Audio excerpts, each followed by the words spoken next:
العيال بقى عايزين حلويات ومعكيش فلوس بكوباية دقيق ورشة ملح. زي ما انت شايفة كده هنعمل احلى حلويات. بجد ما انا شاطرة، لازم تعملوا زيي. بصوا، حلويات بقى بالسكر تحفة. عيالك كل شوية يقولولك اعملي لنا يا ماما. صرفت بقى، جبت كوباية دقيق ورشة ملح وعملت احلى تحلية هتعملوها. حاجة كده بقى بدون فرن، بدون بيض، بدون سمنة، بدون زبدة، بدون لبن، بدون اي حاجة. هي كوباية دقيق ورشة ملح هنعمل التحلية العسل دي. حاجة كده جميلة ومسكرة. يلا بينا على الطريقة والمقادير.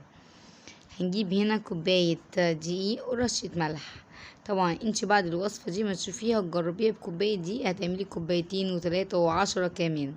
هنا طبعا ولادي يقولوا لي يا ماما كوباية بس ازاي، لا اعملي لنا تاني. فرحت مزودة كوباية كمان. نحط بقى كوباية كمان كده بالشكل ده، وهتحطي عليهم الملح وتقلبي وبس. وتجيبي بقى شوية مية وتزودي سنة سنة لحد ما تعمل معاكي العجينة ايه، كورة، لحد ما تكوريها كده. تقعدي بقى تلمي العجين سنة سنة.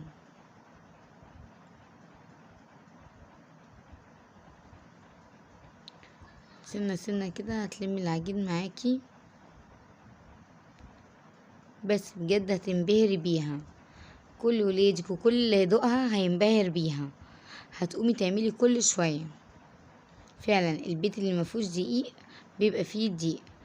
يعني لو في بيتك فيه دقيق هيبقى فيه خير كله.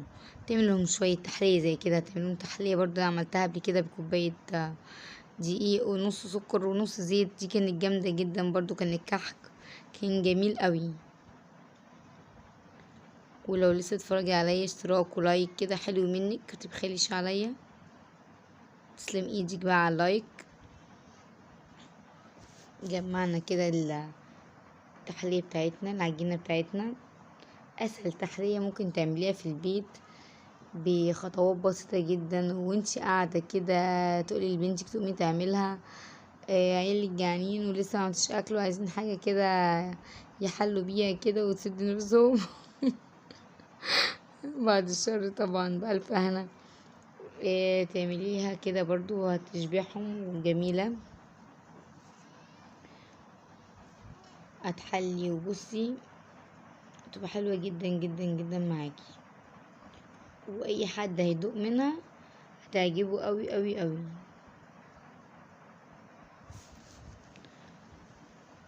من حلاوتها وسهولتها تعمليها كل يوم. تجيبيها بقى كده وتفرديها. اهم حاجة العجنة بس كده تبقى تعجن حوالي 5 دقايق 10 دقايق.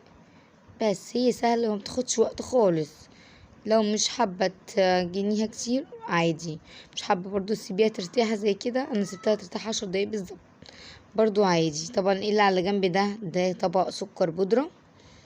عملته كده طحنته عشان ارش عليها كده من على الوش. وبرضو هحشيها من جوه سكر بودرة. ده حسب الرغبة. لو انت مش حابة تحطي من جوه سكر بودرة ما تحطيش. عايز تحطي سكر حبابات تحطي، مش عايز تحطي ما تحطيش حاجة خالص، براحتك. هي كده زي الفل. تفرجي بقى العجينة كده. تفرجي العجينة تفضلي رايحة وجاية كده بيها لحد ما تفرد معاكي وتبقى رقيقة خالص. احنا مش محتاجينها تخينة نهائي. عندك بقى قطعات سيليكون، عندك قطعات قلوب ورد، عايزة تعمليها بالسكينة بصي زي ما انت عايزة. يعني انا عملتها كتير، مرة بالقطعات، مرة عملتها شكل فطاير.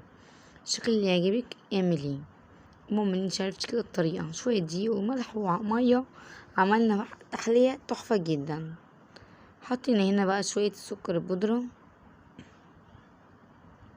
ونقفل بقى كده العجين. نقفل بقى كده العجين بتاعنا وهنقطعه ايه، اجزاء. انتي بقى ممكن تسويها تعمليها. احنا بقى كده بالبلدي كده عملناها كده على طبيعتنا، يعني من غير اي تزويق ولا اي حاجة. احنا عايزين نحلي وعايزين نبسط ولادنا من غير ما يتضايقوا ولا اي حاجة خالص. كده بقى كده بنشربها، تلاقي بقى بتنفخ معاكي بشكل حلو جدا. قطعناها كده اجزاء ونقفلها كده من الجناب.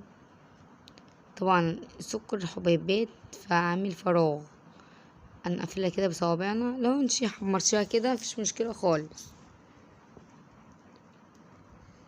على زيت مغلي بقى على النار، وهنحط فيه الفطاير الجامدة بتاعتنا دي.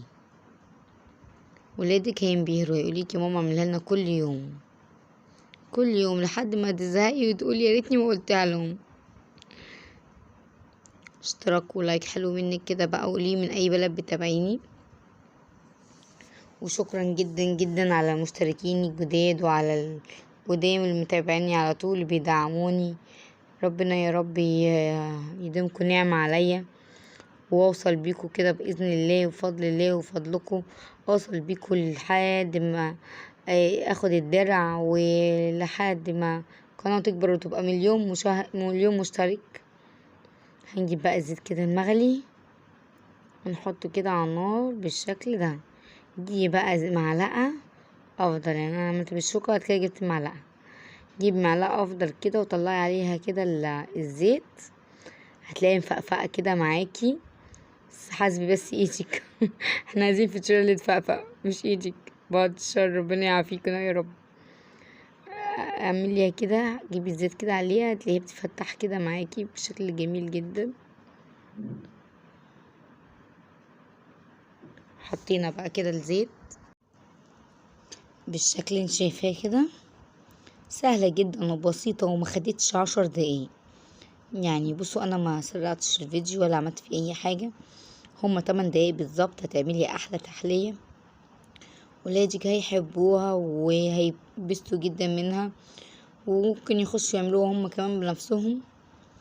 جميلة جدا ومسلية، تقعدي كده حاجة كده مقرمشة كده حلوة، مقرمشة وطرية في نفس الوقت ومسكرة. يعني بصوا كذا حاجة في بعض. تحمريها كده على الجنبين تخلي لونها كده حلو، بتطلعيها كده بالشكل ده. ترشي بقى عليها سكر بودرة بس، مخدتش اي وقت ولا اي جهد. لو عجبتكم سهل اللايك، حطي لايك، حطي كومنت حلو زيك. واي حد بيدعمني انا بردله المدعمة بتاعته، وكمان ببسط جدا تعليقاتكم الحلوة. ربنا يخليكم لي يا رب، واشوفكم في فيديو جديد، والسلام عليكم ورحمة الله وبركاته.